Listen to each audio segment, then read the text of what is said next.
So I'm in front of campsite sports shop over here in Huntington Station, and my gun is here.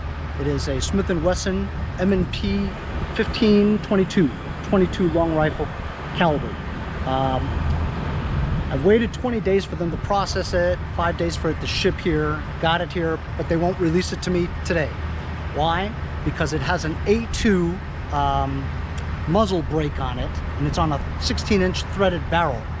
Well, they can't release it to me because it's not New York State compliant.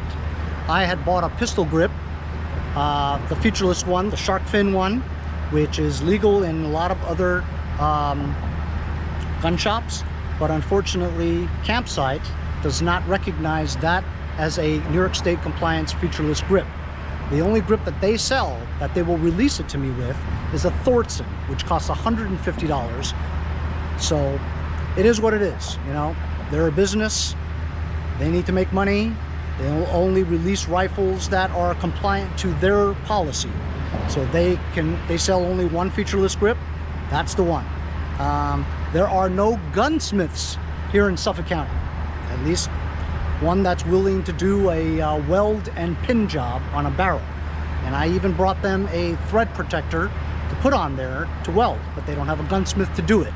Gunsmith is licensed, whatever, and so we're gonna have to try to figure out how I'm gonna get my threaded barrel pin and welded with a thread protector, and I'm gonna have to spend $150 period at least to use their featureless stock and grip. That at least is one all in one, because it's the pistol grip that's attached to the stock. So I don't have to pin a stock and add the featureless grip. It's an all-in-one. It's called the Thorson grip, and it's $150. And maybe I'll buy that way cheaper than $150 and give it to them to put on. You know, that'll save some money. But that's where I am right now. I've got a brand new rifle that's sitting inside the campsite sport shop, and they can't release it to me because it needs to first meet New York State compliance. What a pain in the butt it is. But so far that gun has cost $500 total. It was like $439 or something from Primary Arms with tax and shipping. It was out of Primary's door for 500 bucks even, and some change. I had to pay them 50 bucks for the FFL transfer fee, so I'm in it for $550 right now. Looks like I'm in it for another $150, so that'll take it to 700 bucks, right? And then probably a fee to pay to get my barrel pin and welded. So I'm looking at maybe an $800 gun. And at the same time, you ready for this? Even if I do pay all that, get the gun in my possession, I still can't shoot it. You know why?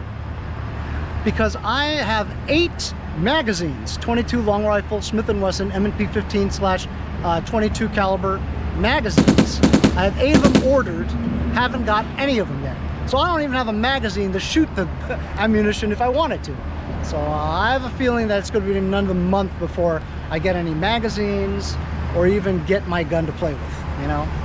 But anyway, what are you going to do? You just got to wait. We'll figure it out.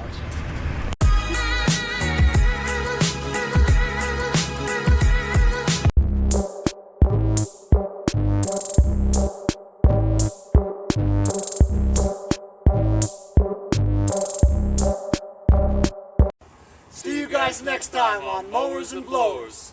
Hey, if you guys enjoyed the video, remember to give me a like. Also, comment below. Subscribe. Remember, it doesn't cost anything to subscribe. It's free, right? Also, hit that little bell. That way you'll get post notifications whenever there's a new video, and you won't miss out on any of them. Remember to follow my Instagram and Facebook, as well as if you'd like to donate $1 or $2, paypal.me/mowersandblowers. Really appreciate all the support. Also, to keep the videos coming every day, support the channel. Bye.